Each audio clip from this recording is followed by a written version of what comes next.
cominciare? Shall we start? It's almost 4.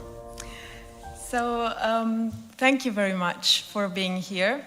My name is Giulia Soffiantini. I lead on the COP26 Youth Engagement Campaign for British Embassy in Rome. and I'm absolutely delighted to welcome you here at this event on gender, race, and inclusion in climate change at Villa Necchi, in this beautiful place, and also a warm welcome to the people who are watching us online.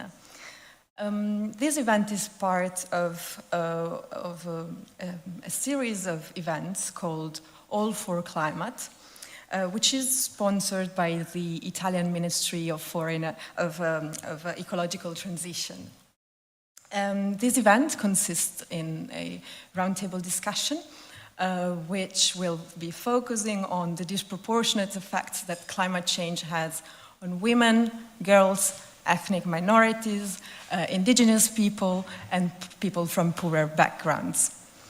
We will also have a second roundtable discussion, which will focus on the role of inclusion and diversity in climate change. We will have the great honor to listen to a fantastic group of panelists whom I thank for being here, namely the British Ambassador to Italy, Jill Morris, Archana Sureng, Stefano Pizzicanella, Abigail Kitma, Parveen Hassan, Claire Nassanga, Joanne Namagva, Fatou Jeng, Eileen Marina, and Manar Abdel Magid. So thank you all for being here. Just a couple of housekeeping rules before I give the floor to the ambassador. This event is on the record and is live streamed. At the end of each roundtable discussion, we will have a question and answer session. So I encourage you to ask your questions and post them also on our social media, our Instagram page or YouTube channel, UK in Italy. So now, without further ado, I'm pleased to give the floor to the British Ambassador to Italy, Jill Morris. Thank you.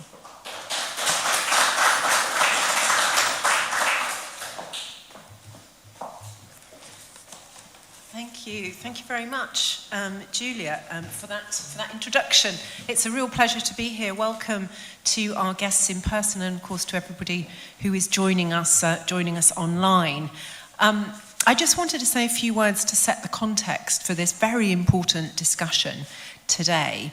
On climate change, as we know, around the world, the economic model that we have been using for centuries has been one that's been based on the unsustainable use of our natural resources, one which destroys nature and biodiversity and has allowed polluting industries to damage our soil, our air, and our water.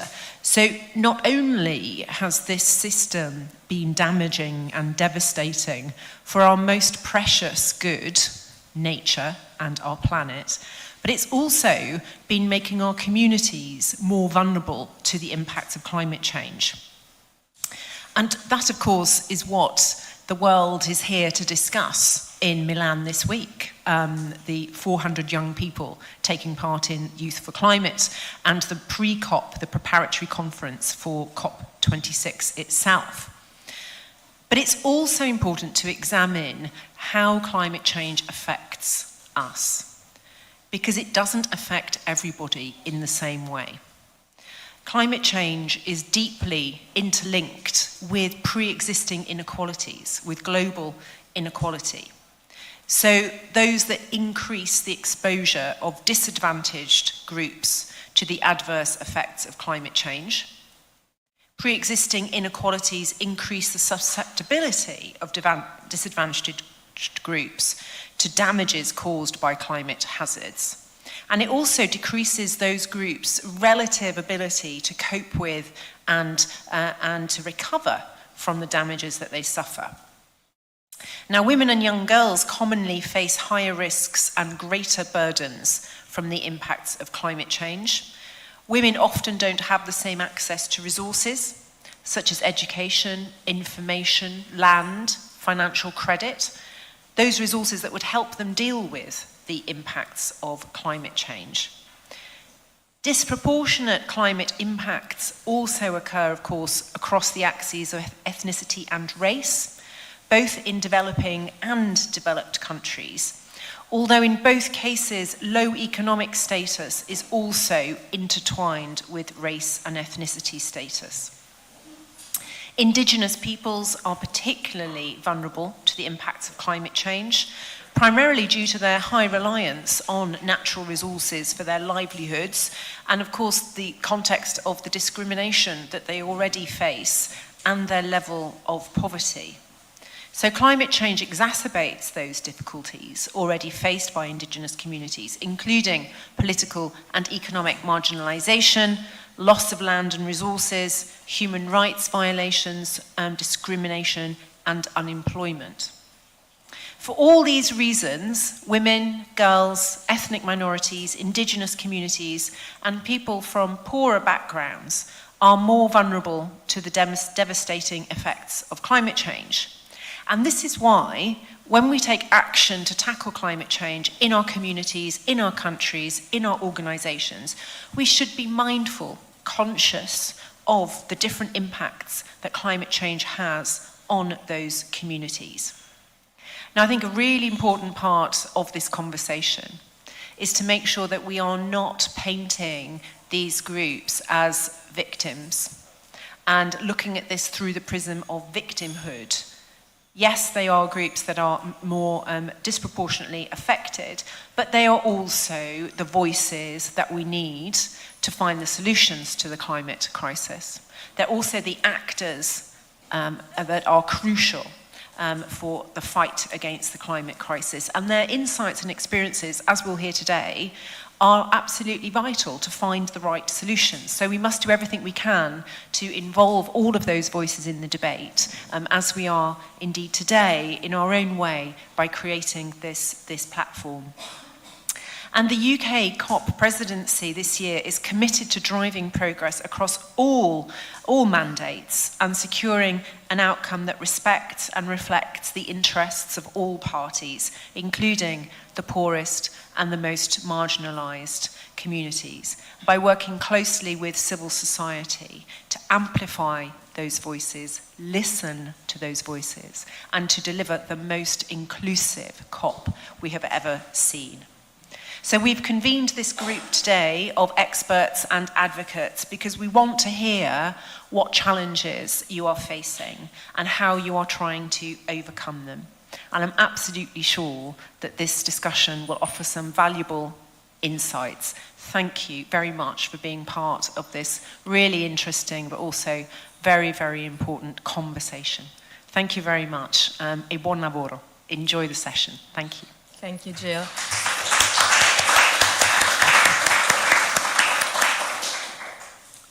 Thank you very much, Ambassador Jill Morris, for shedding light on the importance of raising awareness, on the consequences that climate change has on multiple groups of people. So now I'd like to give the floor to Stefano Pizzicanella. Stefano is Director General for International and General Affairs at the Department of Equal Opportunities at Presidency del Consiglio dei Ministri, and he's also Italy's focal point for gender affairs at the UNFCCC. Welcome, Stefano. Thank you very much, Julia. Hello to everybody. Stefano, I'd like to kick off the discussion asking you the following question. So why is gender equality so central for an effective climate action, and how can we ensure that gender is at the center of adaptation and resilience plans? Yes, so I could actually build on what the excellent introduction by the ambassador, and definitely sustainable development and gender equality today appear as two absolute priorities in the international agenda, with obvious consequences on the domestic scenario of states. Undoubtedly, the green economy, environmental sustainability, the attention to climate change appear as concepts much more rooted in the public debate. From the Rio Conference in 1992 through the Millennium Development Goals to the Sustainable Development Goals and the 2030 Agenda, these ideas and principles have taken solid ground in the public debate within the international community. Gender equality, on the other hand, has been an issue that has been kept behind the scenes for a long time. Although there has always been a perception of the existence of so many inequalities, the real awareness of the need for a step change in political action came as we began to come to terms with socioeconomic consequences of the pandemic. And I would also like to add to this the need of fully integrating women in the recovery process after the pandemic.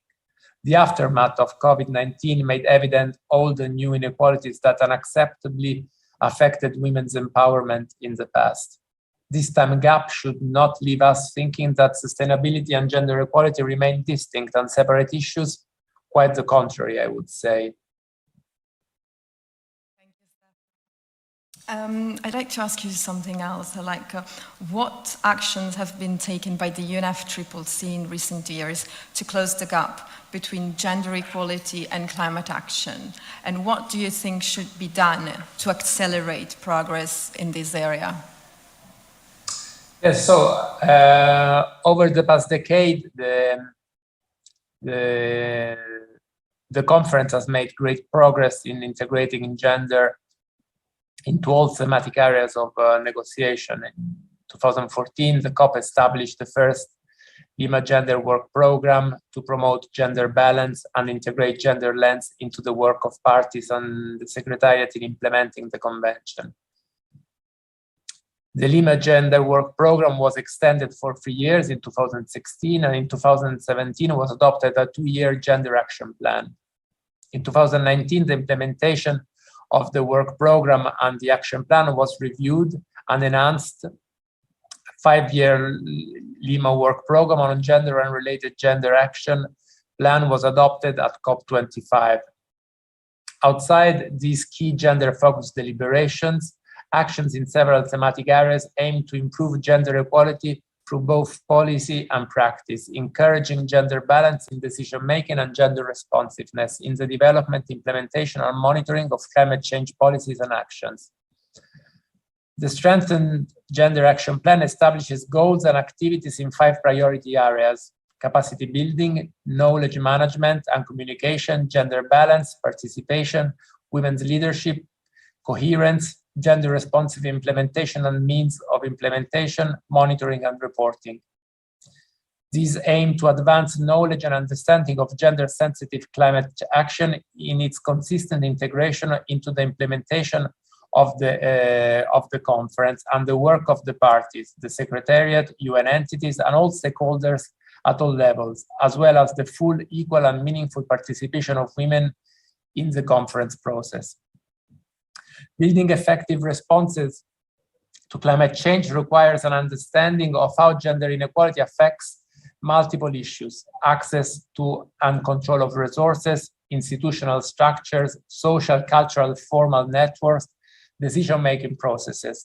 Thus, the collection, presentation, and analysis of sex and gender disaggregated data are invaluable in facilitating the identification of these existing and potential inequalities and informing the manner and extent of response. Just a few days ago, the Italian Prime Minister Mario Draghi highlighted how the upcoming G20 summit in Rome will be an outstanding opportunity to address the challenges on climate and demonstrate a sense of collective responsibility.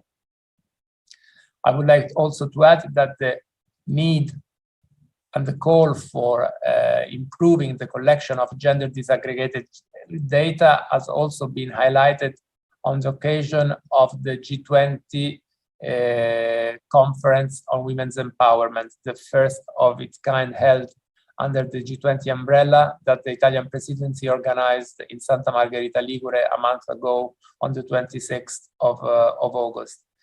The conference on women's empowerment had a dedicated chapter on the connection between gender issues and climate change policies.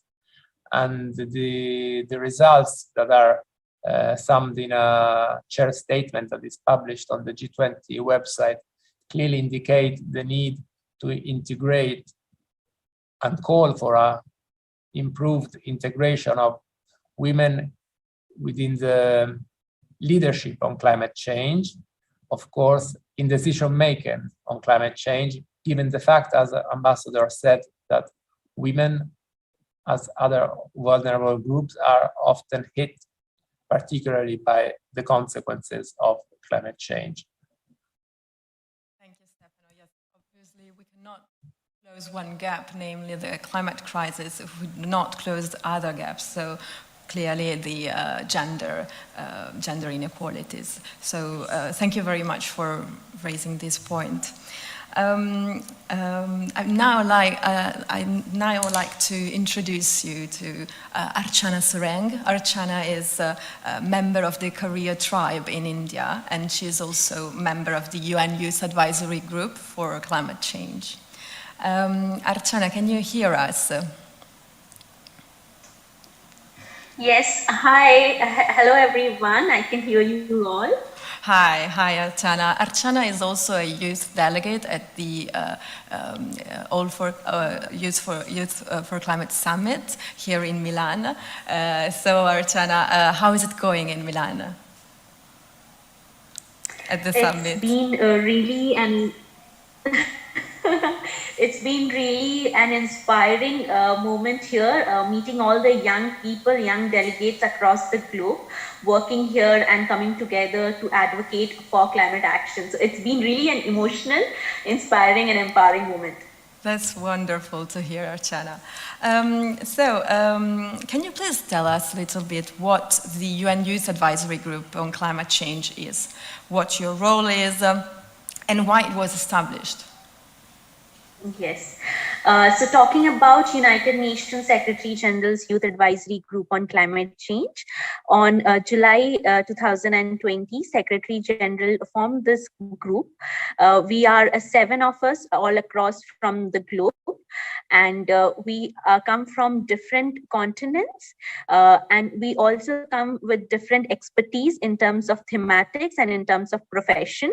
So our role and job is to bring forward the voices of young people, share their concerns, share the solutions, share their key issues and problems which they are facing to Secretary General, and advise him on his climate action strategy and his 6 climate positive action, which he has brought up post COVID-19 recovery efforts for the countries to take it into consideration.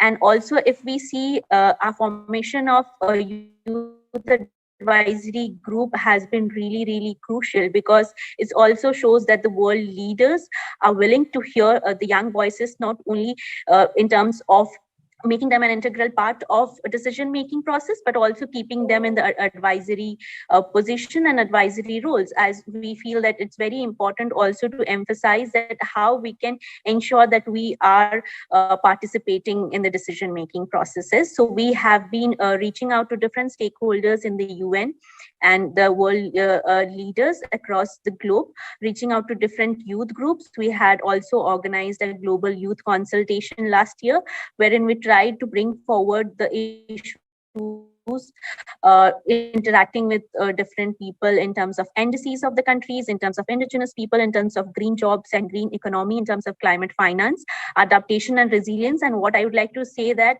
it's been really a great opportunity for us to reach out to more and more young people, wherein we are trying to emphasize more in terms of inclusive perspective and intersectional approach and intergenerational approach to make sure that our voices are being brought together to Secretary General. That's wonderful. Thank you very much, Archana. I have a second question for you.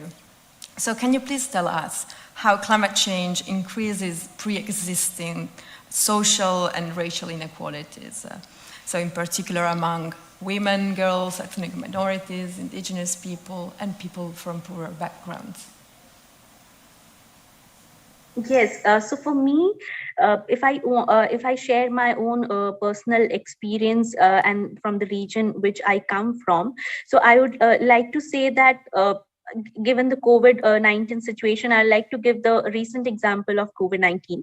So when there was outbreak of COVID-19 in our area, we were all under the lockdown. So for us, indigenous communities from our region, when there was a lockdown, it was the peak time for our forest-based livelihood, which is the major source of our income. So it is also that how we were affected by COVID because of our major source of income was halted, a collection of the forest-based livelihood was halted. And the same time when, the restriction of the COVID were trying to weaken up and people were again trying to get back to the forest-based livelihood. At the same time, then we had cyclones, we had forest fires, we had heavy rainfalls, and which again pushed the indigenous people in the vicious circle of access to food and creating problems in terms of food security and in terms of job security and in terms of livelihood security, which also tells that how the inequalities and the access to livelihood and access to food again goes down in a vicious circle because of impact of COVID and because of impact of climate crisis also.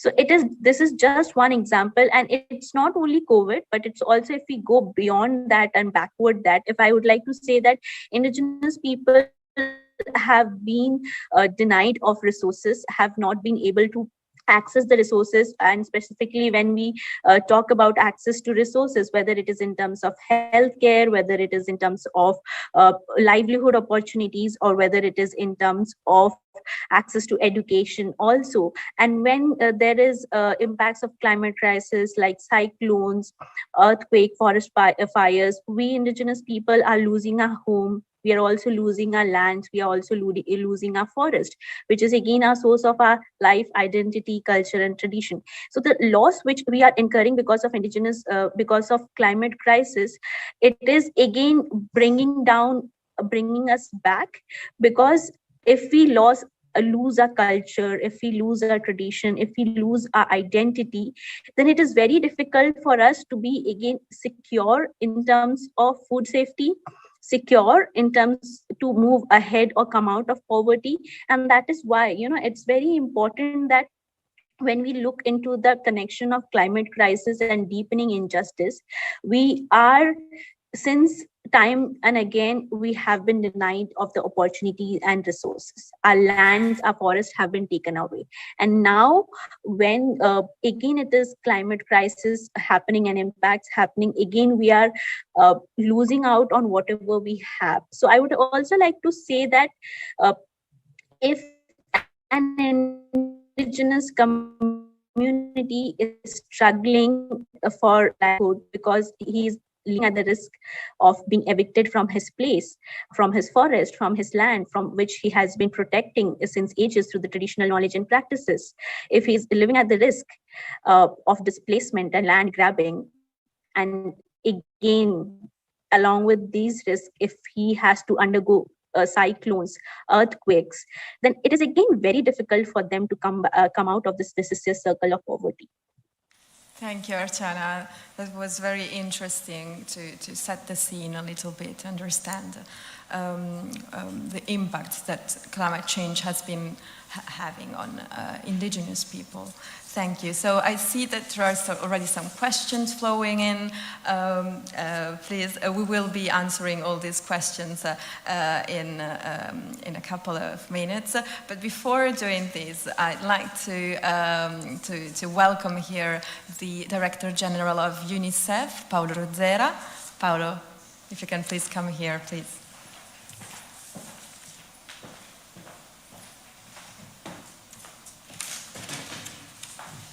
Thank you, Paolo. Hi, Julia. Hi. Climate change is a direct threat to a child's ability to survive, to grow, and to thrive. So I wanted to ask you, how can we ensure that children and young people are at the center of climate change strategies and response plans? Good question. First of all, we the adults, we have to be serious, concrete, and we have to engage them. We have to involve them concretely. And in order to do this, we have to create a channel of communication with them, a two-way channel,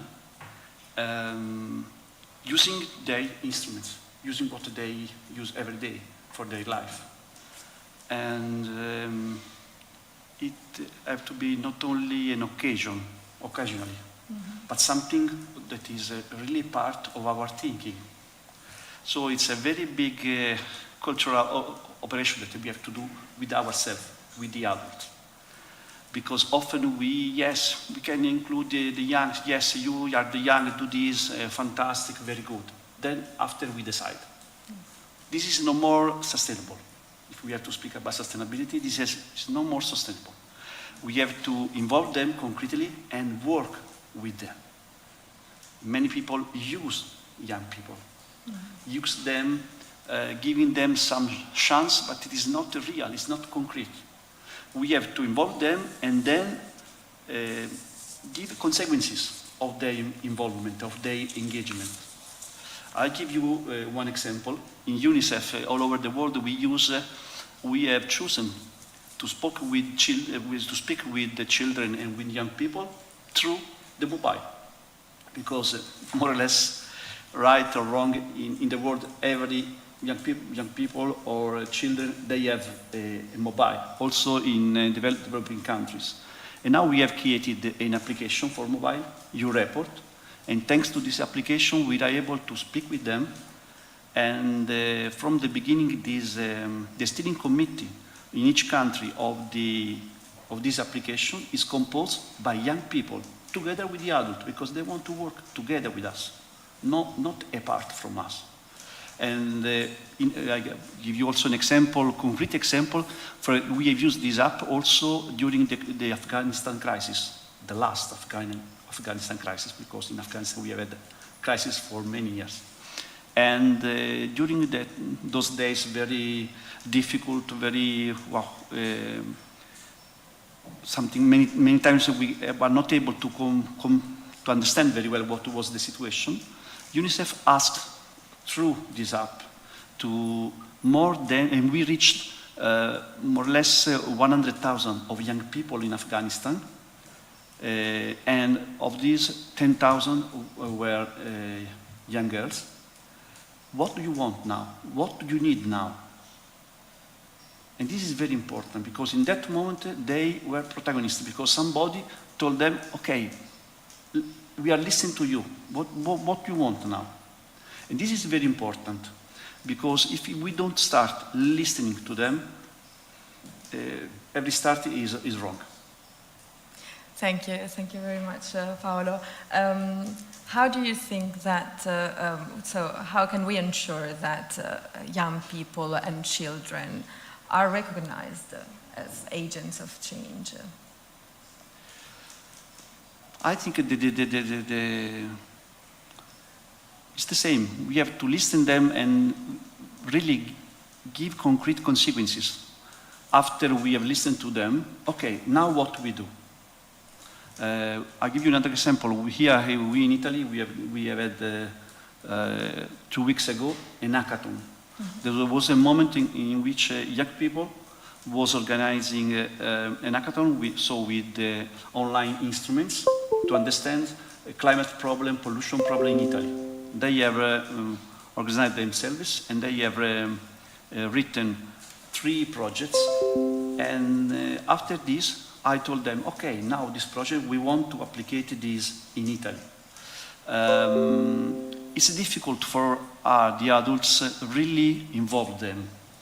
And so we have to do some important parts to do this, some important step. I'll give you another example. We have decided in Unicef Italy, every year we write a joint strategic plan. A strategic plan in which we decide what we will do in the next 4 years. And every year we revised it. Now in this process, we have decided to involve, we are a management team, we are 8 people. We have decided to involve 4 young people, girls and boys, because we want that they will decide together with us what we want to do in Italy as UNICEF. And this is very important, something of concrete. Yes. I think that being concrete is very important for young people, and also involving them at youth summits like the Youth for Climate Driving Ambition Summit, which started yesterday, is important, but also involving them in our daily activities to develop projects to tackle climate change. So being concrete is clearly absolutely critical. If you don't be concrete after the blah, blah, blah, yesterday somebody was speaking about the blah, blah, blah, you lose them. You break the communication channel with them. So it's very important, concrete. Thank you, Paolo, for being here. Thank you to you. I'd like now to give the floor to Abigail. Abigail Kitma, she is an indigenous Ibaloi from the Philippines, and she works for an organization called Tebteba. Abigail, can you hear us? Yes, I can hear you. I hope you can hear me as well. Yes, we can. Thank you for being here. My first question for you is, can you please tell us how climate change is affecting your community and what the main challenges are? Right. So one of the most obvious impacts of climate change for the community, for the Ibalois and other Cordilleran indigenous communities here in the highlands in the Philippines, is its effect on our agricultural practices. So we're very dependent on nature and biodiversity as indicators for us to know when a season starts or when it ends. So like, for example, during the end of a strong typhoon, we usually see this bird. I think in English, it's known as the Siberian ruby heart bird or something. But for us, we call it killing. And it's a signal for us to know that it's already dry season. And thus we have to start preparing our irrigation channels, for example, and preparing for harvest. So the problem is that when climate change has made weather less predictable, and so it affects how we organize, like, for example, our agricultural year. Other ways on which it impacts not only indigenous peoples, but as women and youth as well, is that during extended heat seasons and extended rainy seasons, and especially here in our country, in a tropical country like the Philippines, there is an increased risk for diseases such as malaria and dengue. And therefore, the burden of caring for this for the sick people is dependent on women and youth. And so this is also the case for many indigenous communities. Another impact that has to be noted is that during disaster situations, women, children, and youth are actually made more disadvantaged and are more disadvantaged and are there's an increased susceptibility for violence against women, children, and youth during these cases. But I'd also like to share that despite this, actually many indigenous communities have been models on how to address climate change and even the current COVID-19 situation. So for example, our communities here in the Cordilleras, we have been described as models for how we were able to maintain our food systems and how we were actually able to supply other communities, even urban centers, of food, despite despite problems during the COVID-19 pandemic. So these are some of the challenges that we face in relation to climate change impacts, and as well as problems at the biodiversity crisis. Thank you, Abigail. Can you please tell us a little bit how you're trying to unite indigenous people's rights with climate justice at your organization? Okay, so I think I mentioned earlier that some indigenous communities have been models, right, for addressing some issues in relation to climate change, biodiversity, and that's because of our indigenous knowledge systems and practices. And I think it's a segue to the issue of climate justice because while there's an appreciation of our knowledge, there's also a need to protect the people and the communities that foster and cultivate this knowledge that helps in addressing the climate and the biodiversity crisis. So indigenous people's rights go hand in hand with the fight for climate justice.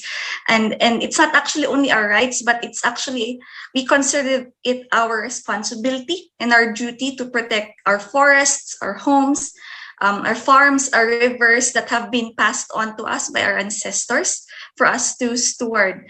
And so it relates to climate justice because we have to explain that there is injustice for indigenous peoples in this situation of climate change. So, for example, there is injustice when, as frontliners of biodiversity, indigenous communities are more disadvantaged because of the climate change impacts, despite contributing least to it.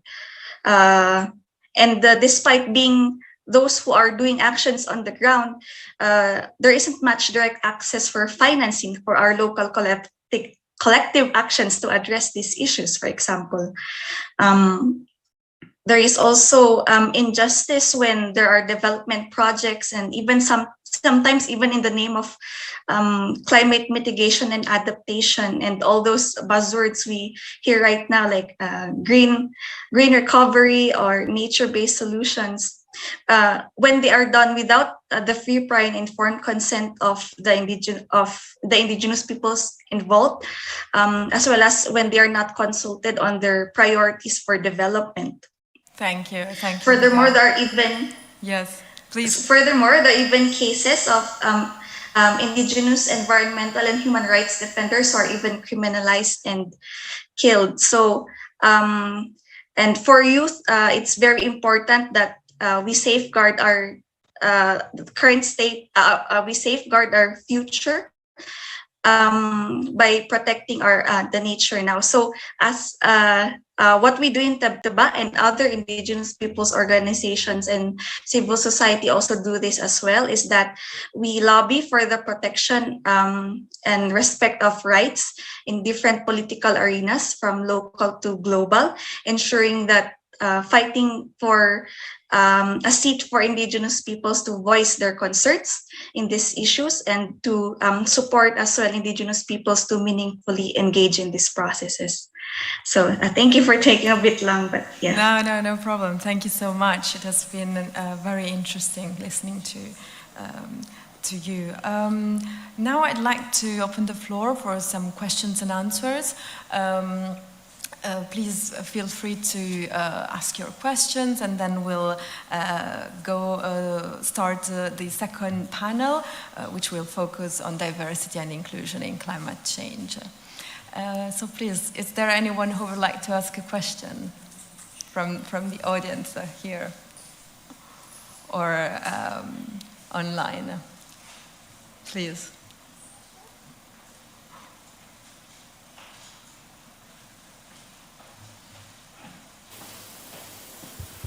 Thank you very much. You can take off your mask. Okay. So I wanted to ask Mr. Pitsikanela, was the name? Yes. How can adapting and building resilience to climate change help reduce inequalities and so help also our communities? Yes, thank you. Can you please give us your name so that Michaela, okay, so that Mr. Pitsikanela can reply to your question. Stefano, can you hear us?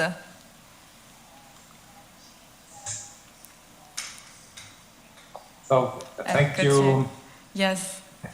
Yes. So thank you very much. Now, what I would say is that. I would say that women, of course, are of the world, of the human force of the world, so they can play a key role in research and shaping policy responses and effective measures against climate change. Their broader inclusion and effective adoption of a gender lens in environmental protection dynamics become key features, I would say. First of all, adopting a gendered approach allows for an in-depth recognition of people's different needs, because it enables us to reason about actions that are better designed because of the diversity that is in this way included in the decision-making process. After all, if women are part of decisions on climate change, we have a more comprehensive understanding of the community needs. This implies that promoting gender equality must be an explicit goal and at the outset of any project or policy action, because otherwise it would not only ignore the differences between the vulnerabilities and capacities of men and women, but would run the risk of perpetuating gender inequalities. A gender-sensitive approach contributes to a positive loop of institutional, systemic, and human resource capacity building, and generates more equitable decision-making in the provision of and access to means and implementation tools for mitigation of adaptation actions. So I would say that as also in other fields, the inclusion of women in the leadership of the processes that are related to climate change is fundamental, is key to include their perspective and enhance the capacity of getting the right course of action. Thank you, Stefano, for your answer. I have another question for Archana. Archana, how do you feel about the Youth for Climate Driving Ambition Summit? Have you been feeling involved in the summit? Please, if you can reply to this question. Yeah, I think so. If I talk about Youth for Climate event, it is something which is really, really crucial, because we are meeting ahead of COP26, and it is a very, very crucial movement that we young people across the globe have come together and are able to deliberate on key issues of adaptation and resilience, green jobs, nature-based solution, climate finance. Also, we have thematics like sustainable recovery, climate conscious society, driving ambition. So I think, it's also very important at this point of time when we are in Youth for Climate event that, we young people are not only here to, advocate or raise our voice for climate action. We know we have been doing it that. But we are here as also professionals. We are here as a person who come with a lot of experience and expertise from a different backgrounds and different regions, and giving the nuances and coming up and working together in terms of the resolution, which will be out tomorrow. And I also feel like being an Indigenous community member, being an Indigenous youth, for me to be here is really, really crucial, because I feel the world needs to hear the Indigenous worldview on climate action.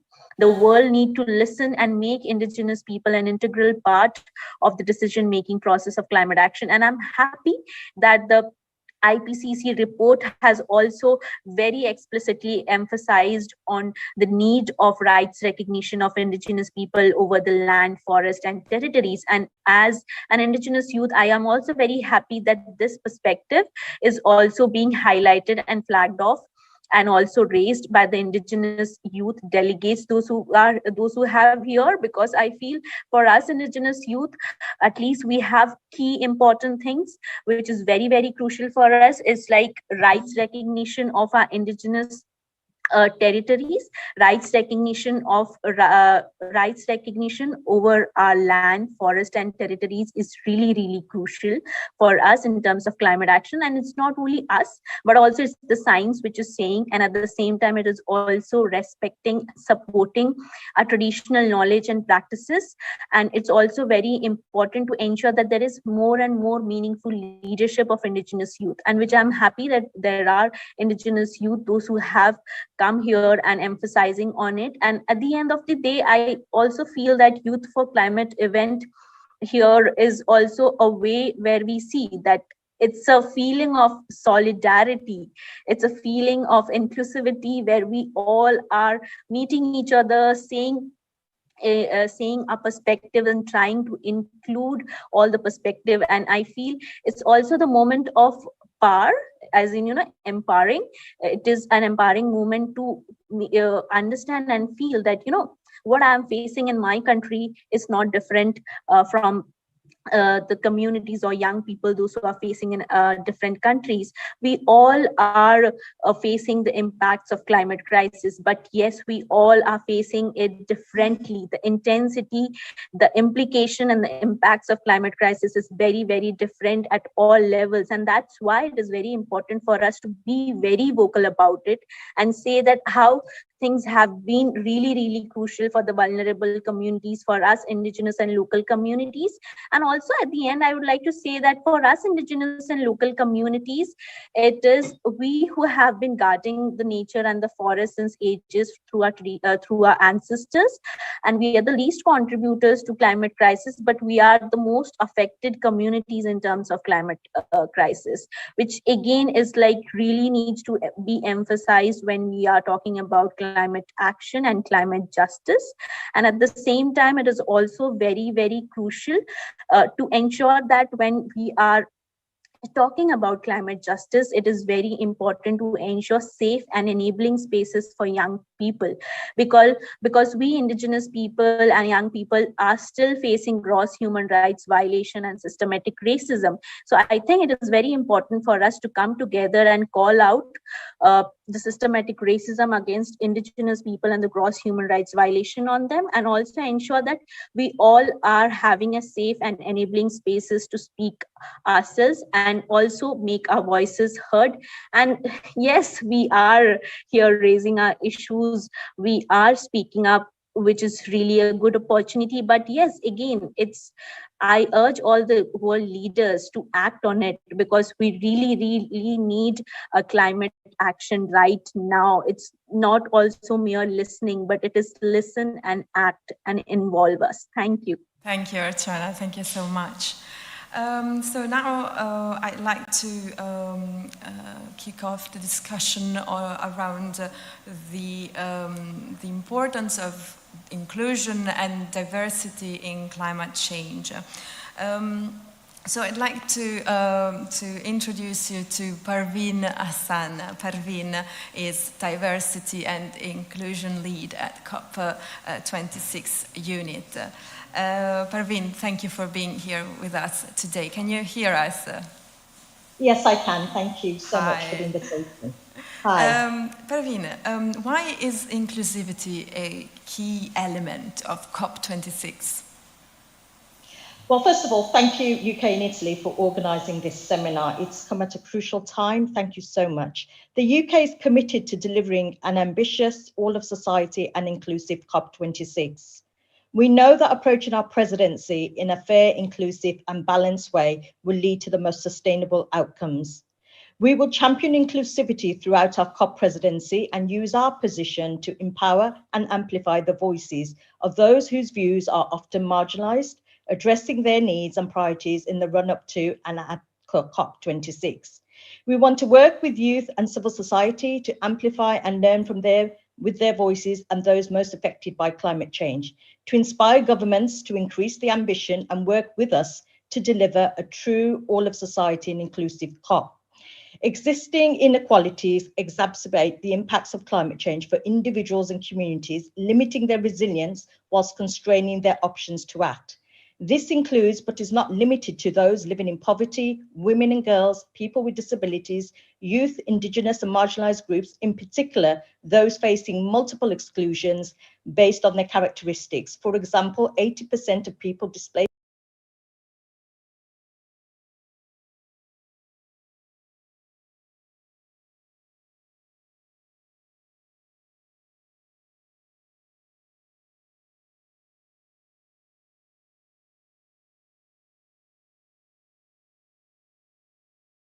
communities who have historically and primarily as a result of wider discrimination, social, cultural barriers and inequality are more vulnerable to those climate impacts, and create inclusive spaces at the venue throughout our programme for their voices to be heard.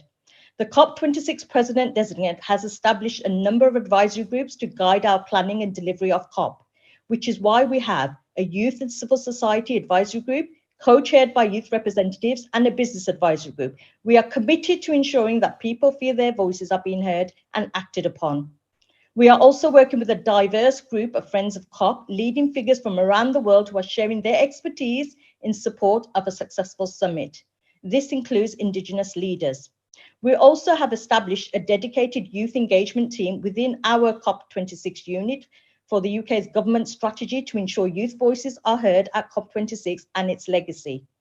We are also working with a diverse network of youth organisations to deliver Youth and Public Empowerment Day, which will be held on Friday the 5th of November during COP26.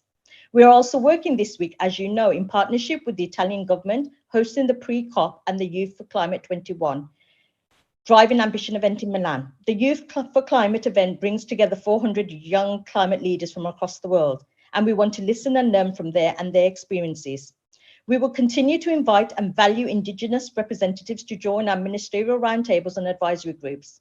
The UK is committed to championing the participation and meaningful engagement of Indigenous peoples through COP26, and we are working closely with the International Indigenous Peoples Forum on Climate Change and the UNFCCC Local Communities and Indigenous Peoples Platform. Ahead of COP26 in Glasgow, we have worked in partnership with many stakeholders, and we are committed to ensuring women and girls, particularly women from parts of the world that are most affected by climate change, can express their priorities and concerns on an equal basis, and our plans build on a strong track record of encouraging and enabling an inclusive approach to climate action. We are committed to implementing the Gender Action Plan agreed at COP25, and we will use our presidency platform to encourage other parties to do the same. Several new high-value regional climate programs have been embedded gender inclusion within their design and combine both gender mainstreaming and gender-focused programming, including the potential of delivering gender transformative outcomes. The UK plans for COP26 inclusion build on a strong track record of encouraging and enabling an inclusive approach to climate action. Through our gender-targeted climate finance programs, like the UNDP's Climate Finance Network, supports specific inclusion initiatives, and through outreach with representatives from a wide range of civil society organisations. Thank you. For underlining the key role that inclusion has in COP26, and also for explaining what approach the UK has been adopting to make COP more inclusive and more diverse. Marginalized groups are not mere victims of climate change, as the British ambassador was saying before. They can offer valuable solutions to climate change, and this is why I'd like to listen now to Claire and Joanna. I'd like to kick off the discussion with you. Claire and Joanna are based in Uganda. They work in the Rise Up movement, a movement which was established in 2019 by the then 24-year-old Vanessa Nakate, who is a leading climate striker in Uganda. So Claire and Joanna, thank you for being with us here today. My first question is the following. Do you think that gender balance has been improving within COPs? Do you think that there is still room for improvement? Thank you so much, Julia, for this opportunity. Well, we think that gender balance there's an improvement from how it was. There are many climate activists, many women and girls who are taking part in COP, as well as men. There's kind of a balance, but then when it comes to the leaders, there's kind of an imbalance. The leaders that attend COP, the male leaders are more than the female leaders. So maybe we could work on that. But as for the activists, we are seeing representation of both the females and the males, which is empowering. Thank you. Thank you very much. My second question is, how are you trying to combine women's and young people's rights with climate justice at your organization? In our organization, first of all, the Rise Up movement aims at fighting for the people and the planet. And as the Rise Up movement, we realize that climate change disproportionately affects different people in various ways across the world. We may be facing the same storm of the climate crisis, but we are definitely in different boats. So in this case, if it comes to the women and the young people, the Rise Up movement has created unity between climate justice and the women and young people through the various ways. So first of all, if you are to compare how the Rise Up movement started and all the global climate strikes that we have been having in between the years, you notice that every year the new faces who have added onto the group, every year the group gets bigger and bigger. There are more women, there are more girls, and they're all young people who are coming together to fight for their future, to fight for climate justice, because we cannot have a future if we don't fight for climate justice right now. We are seeing how the impacts are going to affect our futures, and we all need a future. So every year there's inclusion of various activists from all over, and now as we speak, the Rise Up movement has gotten bigger. And secondly, the Rise Up movement also fights for gender equality, because we cannot have climate justice without gender equality, and we cannot have gender equality without climate justice, because every story has a solution to give, and every solution to give has a life to change. And the other thing, still as a Rise Up movement, we have a project called the 1 million reusable pads project. In the 1 million reusable pads project, we give out reusable pads to different women and girls in vulnerable communities who have limited access to these resources. And through giving them these reusable pads, we're ending menstrual stigma as well as ending period poverty. And not only are we doing that, fighting for the women and girls, but we are also fighting for the planet, because reusable pads, unlike disposable pads contain 90% of plastic, which could be harmful to the environment. So reuse of pads could be a sustainable way of use of these resources for us as women, and it could prevent harming of the environment because of these plastics in the disposable pads.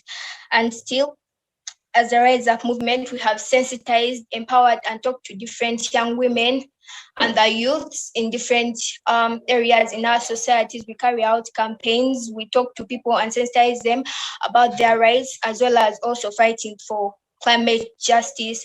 You notice in most of Vanessa Nakate's speeches, she advocates for education of the girl child to help solve this crisis that we are in, and also family planning, because family planning was listed as number 5 by the project Drawdown as the most impactful ways to reduce greenhouse emissions. Still, as a Rise Up movement, we carry out various campaigns, which I won't mention all, but I can mention one, which is tree planting, where we go to different schools and we carry out tree planting. We get involved with the young people, the children, and also the women and girls. And recently we had a tree planting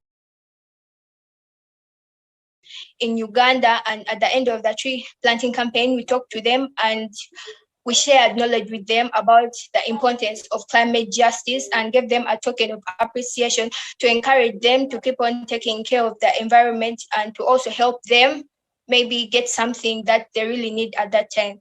Thank you. So much. Is there anything else you would like to add, Joanne and Claire? Yeah. So, for example, so basically, we would like to say that we want to say that climate justice is a racial issue, is a racial justice issue, and climate justice is a gender equality issue. And we cannot have climate justice without gender equality. And at the same time, we cannot have gender equality without climate justice.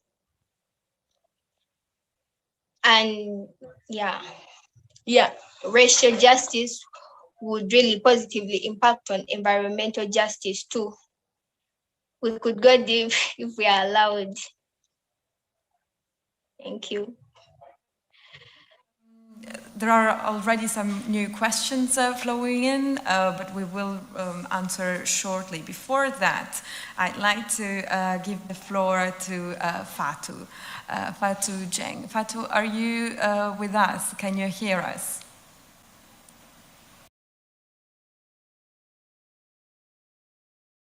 Hi, I hear you. Thank you very much. Hi, it's a pleasure having you here with us. Fatou Dieng is a climate activist. She's also founder of the Clean Earth Gambia Foundation, and she is also a youth delegate at the Youth for Climate Driving Ambition Summit. Fatou, how has it been going at the summit? So far, it has been quite a very interesting conversation that we've been having, especially with the delegation, have conscious society, etc. And for the past 2 days, we have been having working group meetings where we are sort of like brainstorming on what we really want reflected in the document. It has been really, I will say, intense and thought-provoking discussions that we've been having, because we're ensuring that there is like inclusivity and the representation of all continents as far as so yesterday I was co-facilitating the multilateral sub-working group of Youth Driving Ambition, and it was a really interesting and educative session that we had from the delegates sharing their experiences and the work that they have been doing, and how best we are able to integrate the work of young people at the international climate level. I'm glad that this summit has been useful and interesting so far. I'd like to ask you the following question. Can you please tell us what prompted you to fund this organization, the Clean Earth Gambia, what its mission is, and what you do to build resilience within local communities?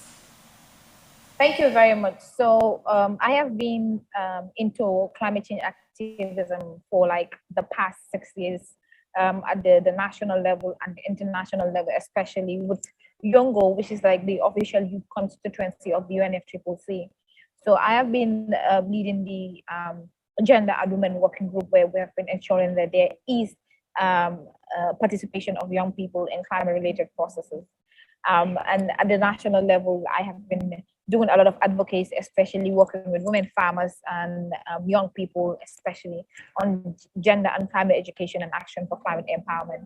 So 3 years ago, I came up with the idea of establishing a youth-led, a youth-focused organization, because I was seeing the impact that my work was having, because of how it was inspiring a lot of other young people to join the climate activism movement in the Gambia, given how Gambia is really vulnerable to a lot of climate change problems.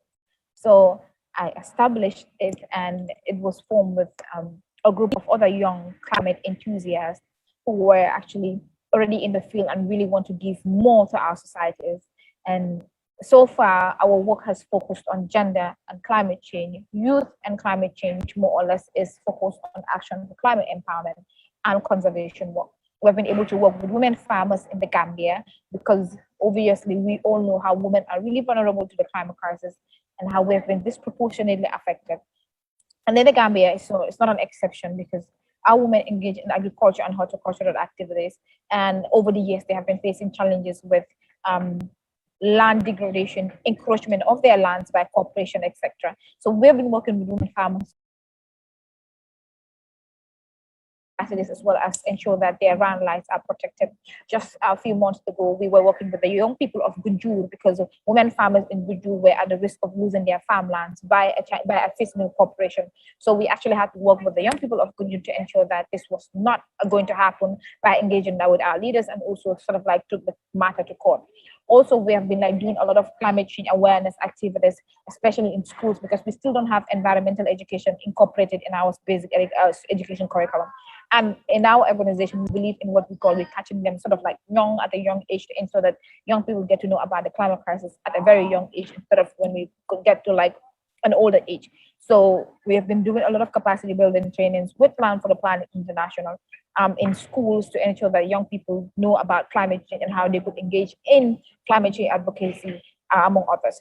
We've also been working with other partners such as the Banjul City Council, as well as other organizations, in planting thousands of trees, especially in coastal zones in the Gambia, because Gambia is vulnerable to sea level rise. And scientists have said that if the Gambia is sort of like if we have 1 meter sea level, there is going to be the city is going to be inundated. So we have been planting a lot of trees along the coastal zones in the Gambia, and embarked on a lot of community outreach exercises, among other engagements that we've been doing at Clean Out Gambia, to ensure that there is more work or more concern in our communities. Thank you, Fatu. Can you please tell us why gender should be included at all levels of in the fight against climate change? So not only, at COP26, in other COPs, but also in the development of national and local projects to tackle climate change. Thank you very much, Julia.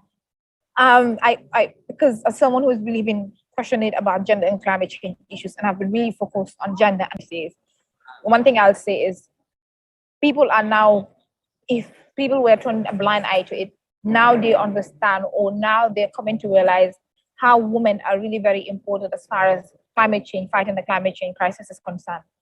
Given the fact that women are actually already the most disproportionately affected by the climate change crisis, given first how our activities depend directly on the natural environment. For instance, in many countries in the global south, you could say that women basically depend directly on our natural environment to support ourselves and our families. And what happens is, even though we contribute very little to the climate crisis that we are facing, women continue to be displaced when the climate change actually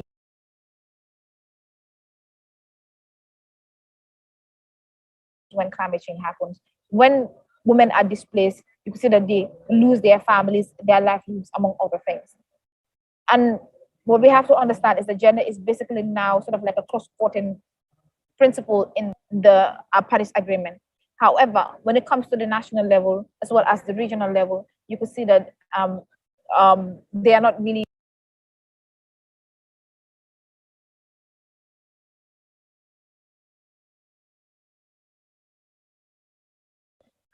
in the fight against the climate crisis. And if we are making policies that are not sort of like protecting women and ensuring that the climate crisis doesn't continue to disproportionately affect them, then we are going to have a really, really big problem in ensuring that we target in sort of like mitigating and adapting to the climate crisis. We cannot solve the climate crisis without solving gender problems that we are facing. There is no climate justice without gender justice, and that also includes social justice. So that shows how important gender is really important as far as ensuring that there is climate change is concerned, because of, as I've already mentioned, all the challenges that women continue to face, and the contribution women continue to make in our societies. So what I'll just basically have to say about that, I know I'm going overboard, but what I have to also add onto that is that our leaders need to understand that when it comes to the implementation of our NDCs, especially on gender and climate change, we need to take it more seriously, because we have seen how some countries still don't have gender in their NDCs. And even if they have gender in their NDCs, they just mention it and they are not really being included or mainstream in our national processes. And as I've mentioned already, if we want to ensure that there's climate adaptation, especially for developing countries, then we need to ensure that gender is properly mainstream. And from the capacity building, from the funding that is financing climate gender related projects, and also ensuring that when it comes to the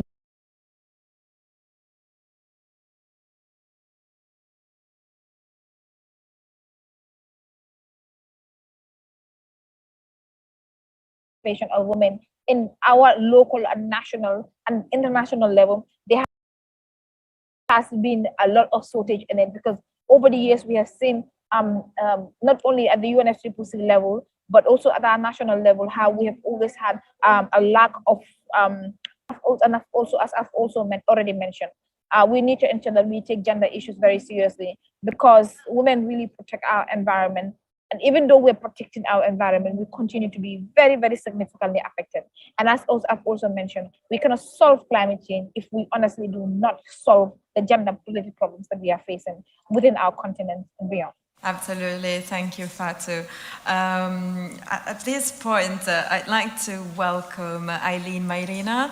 Eileen, can you hear us?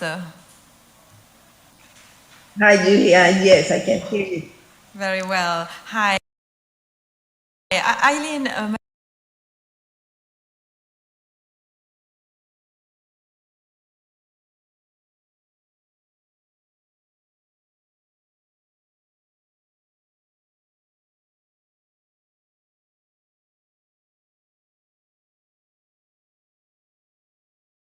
from Nicaragua, and is a member of the Indigenous People Major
a really good space, but let's imagine another kind of Indigenous people pavilion in the COP, a more holistic Indigenous people pavilion, where the discussion transcends that discussion that we already have between Indigenous people, that we have with other allies. It will be interesting. COP of the UK will facilitate a more fluid space for dialogue between Indigenous people representatives and those decision makers in our countries, a space for a collective constructions as peers, so that the state parties learn from our vision, understand our ideas, and the process that we are doing in our lands and territories. And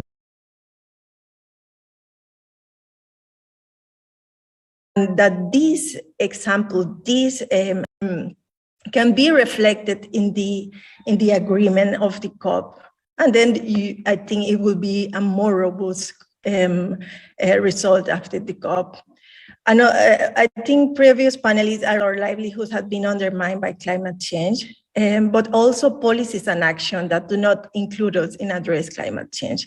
We're being left out of the action and negotiation to address all these issues, and many of the action that we see solution will be in our lands and in our territory. So it's necessary to be part of the decision-making process, and that the actual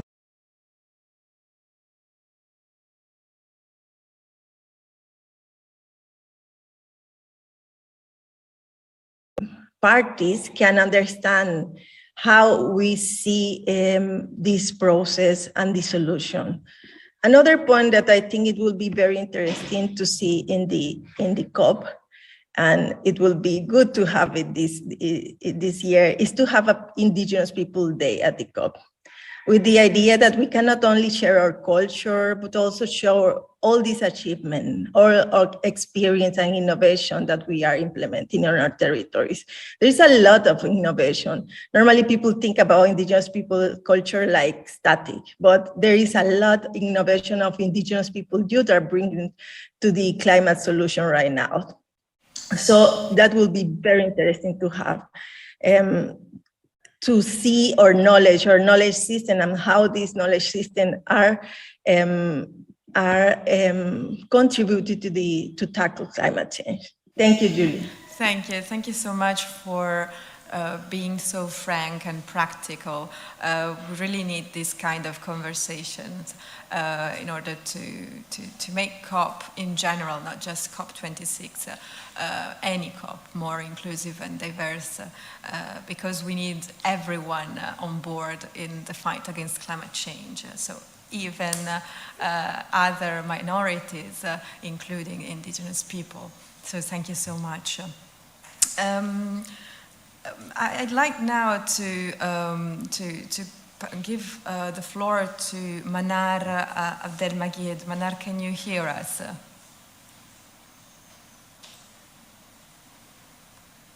Yes, I can hear you. Can you hear me? Hi, Manar.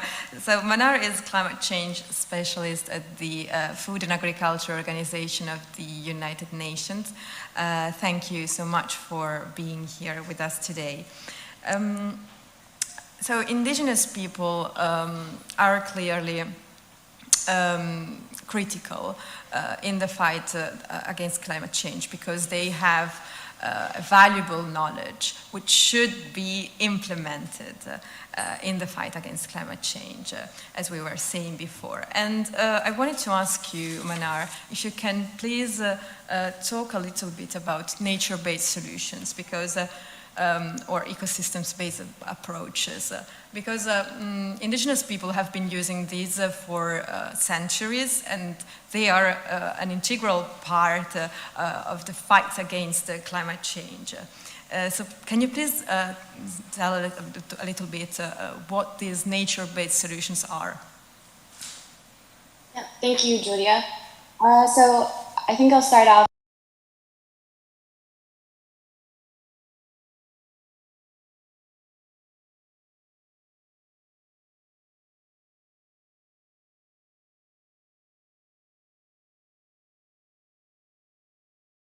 to biodiversity conservation, to pollution and amelioration.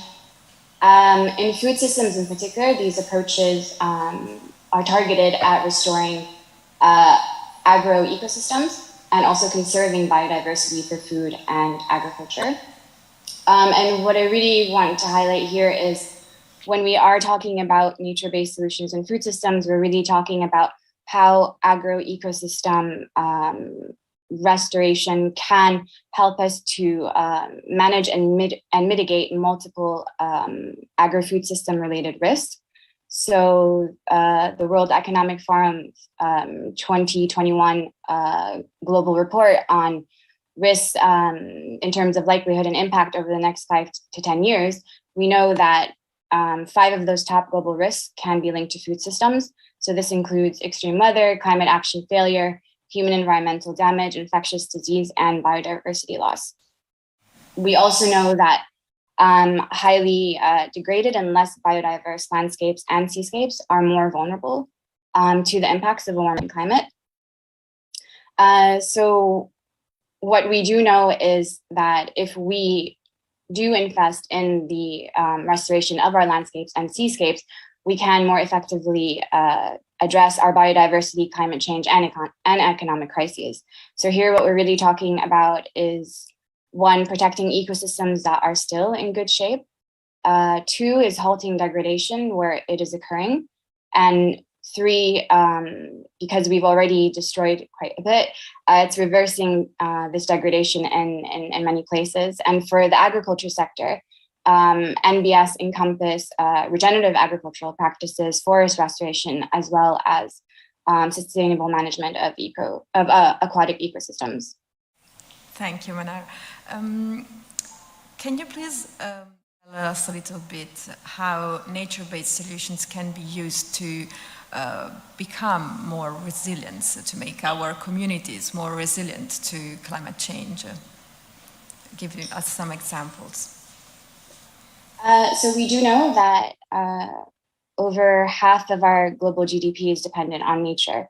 So in this sense, our health and well-being is dependent on that of our natural capital.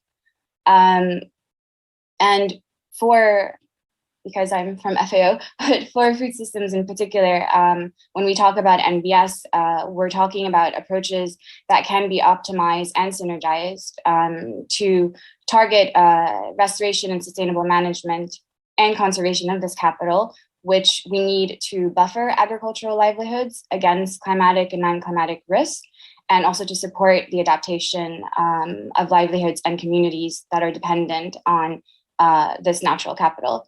We also want to be able to ensure longer-term production of nutritious and affordable food, and at the same time, we want to be able to use ecosystem restoration to restore carbon sinks. So it's really looking at how the restoration of natural capital can, as the IUCN defined it, enable us to resolve multiple societal issues.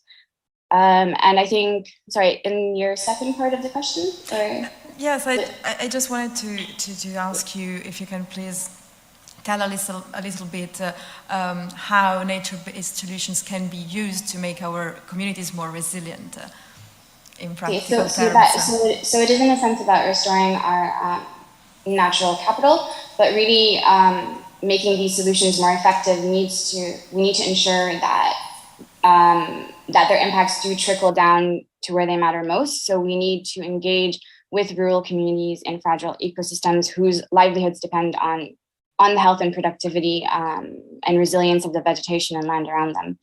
I think maybe speaking a bit more specifically in terms of the contributions of Indigenous peoples and local communities, where these communities often reside in sites that are rich with biodiversity and possess rich biocultural diversity and knowledge. And of course, as many of the panelists have already illustrated before. And I think what's important to talk about here is to really understand how we can not only learn from these systems, but enable these communities to continue doing what they are doing and to provide where needed the support, and to also understand how we can better harmonize traditional ecological knowledge with scientific knowledge. And I think two good examples that come from some of the work FAO does. One is around global important agricultural heritage sites. These are agricultural landscapes that have highly evolved over time, and they're modeled by traditional agricultural knowledge and practices. And they are maintained by Indigenous and local communities that have more of a holistic worldview where biodiversity and culture are intrinsically linked and they cannot be separated. And so I do feel we have a lot to learn from these communities. And through this program, FAO has designated 62 systems in 22 countries as agricultural heritage sites. I think another really good example is understanding how to create a more participatory evidence base to be able to not only enhance the adoption, but to also ensure that we are targeting the communities that are going to be the stewards of these solutions, and who are paradoxically on the front line of climate vulnerability. And one recent really good example of this was at the Committee on Agriculture, where the Global Hub on Indigenous Peoples' Food Systems was launched. And the aim of the hub is to provide a structured dialogue that enables an exchange of knowledge between Indigenous peoples and scientists to ensure the protection and preservation of Indigenous food systems in the context of the Food System Summit and also in other frameworks as well. Thank you, Manar. I'd like now to open the floor to the questions and answers. So please feel free to ask your questions, even if you want to make a comment, or even if the speakers, the panelists want to make a comment on what has already been said, please go ahead. Is there any questions so far? Yeah. Please, I've seen that here there is someone. Yes. and then Claire. Okay. Good afternoon, and thank you for organizing this very interesting discussion. I have a question for Parveen Hassan, and I would like to ask her, what is a UK presidency doing to tackle gender equality at COP26? Thank you. Thank you. Parveen, are you with us? Yeah. Can you hear us? Yes, sorry, I thought I was on mute. Apologies. Okay, no worries. Yes. First of all, we want to obviously make sure the UK presidency is inclusive as possible and diverse. I do want to say that the UK government has offered a vaccine initiative to host a safe, inclusive, in-person summit to fulfill our commitments and safeguard the health and safety of our participants and to ensure the voices of those most affected by climate change are heard. I want to also explain that we've got civil society, Indigenous people, but also gender. When we talk about, we have a gender day that is going to obviously involve a lot of women and make sure their voices are heard alongside the negotiations between governments. We want to make sure that we amplify their voices and give them the opportunity to have that discussion, because we know how important this is to gender and climate. We want to explain to you that there's individuals and communities who are limiting their resilience whilst constraining their options to act. And we want to ensure that those diverse communities, particularly women who are agents of change, have their understanding, and we take value for their knowledge and leadership, which is also important to deliver effective local solutions. Climate change impacts is not just gender neutral, and I think it's really important for us to say that women and girls are often left out or unable to participate fully in decision making on climate action. And this is why the UK is fully committed to implementing the Gender Action Plan that was agreed at COP25. And we want to, obviously, through our domestic and international climate policies, action and finance, and we want to use our presidency platform to strongly encourage other parties to do the same. And this is why we want to use Gender Day at COP26 to drive progress and forward on this progress. Thank you. Can I just say that? Sorry, I just want to say one more point. Women and girls are disproportionately impacted by climate change, and we know this. And 80% of people are displaced by natural disasters are women and children. And we want to make sure female young voices are also heard and amplified throughout our presidency, because we understand such disasters have an impact on future generations, including young voices, but also those people and women, particularly those who are on average are killed more. And we want to ensure that their voices are heard, because women with intersecting vulnerabilities are likely to suffer more, and they're severely with climate impacts. And we want to ensure their voices are heard throughout the presidency. I hope that answers the question. Are there any other questions? I've seen Claire. Please come here, Claire. Julia, thank you very much for organising this event. I have a question for Eileen. So my name is Claire James, and I work at the British Embassy in Rome. And Eileen, my question is about the innovation that you mentioned. And I'm just wondering if you could give us one or two examples of that. Thank you.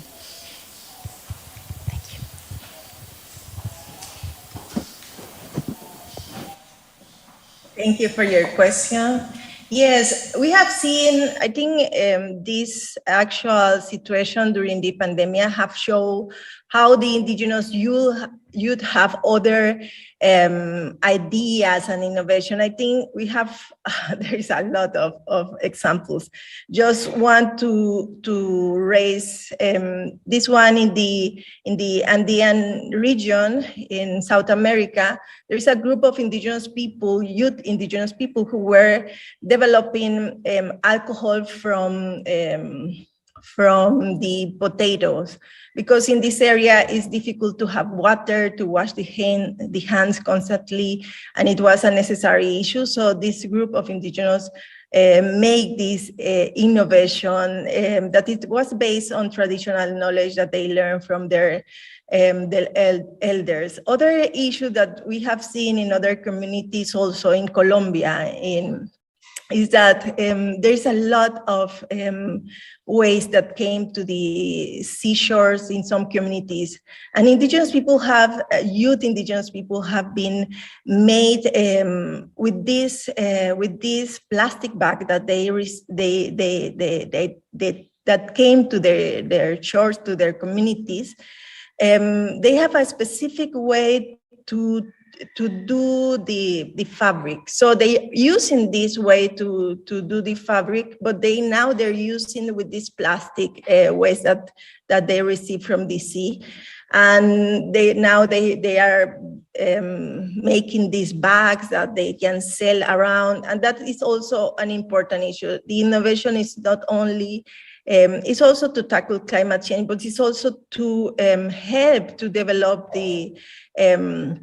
or secure the economic of the communities. And I think there are other innovations like we have seen in Mexico, some indigenous youth that have this a collective way of produce plants in urban area. That is also important because we also think about indigenous people in rural areas, but there are other issues that indigenous youth are developing in urban areas and not only in rural areas. That's some of the examples, but there is a lot around the globe. Thank you. Thank you, Ellen, again, for being very practical and concrete. Thank you. I think we've arrived at the end of this event. I'd like to thank you, everyone, the panelists, the audience, both in person and online, for being here with us today and talking about gender, race, and inclusion in climate change. From today's discussion, we understood that climate change does not affect all of us in the same way. There are people, women, ethnic minorities, girls, indigenous people who are more vulnerable to the impacts of climate change. And this increased vulnerability is rarely due to a single cause. It is rather a product of intersecting pre-existing social inequalities. This is why when we take action to tackle climate change in our communities, in our countries, in our organizations, we should be mindful of the different impacts that climate change has on people. During this event, we also underlined the importance of diversity and inclusion in tackling climate change. Not only at COP levels, but also at local, national levels in developing plans to mitigate climate change and adapt to climate change. So, to conclude from today's conversation, we understood that we cannot close one gap, namely the climate crisis, without closing other gaps, like the racial inequalities, the gender inequalities, because as the famous African-American civil rights activist Audre Lorde once said, there is no such thing as a single issue struggle because we simply do not live in single issue lives. So thank you again. It has been a pleasure having you here. Thank you so much for your inspiring contributions, your thought-provoking questions, and also for the audience in person for coming here today. Thank you for the great questions, and goodbye.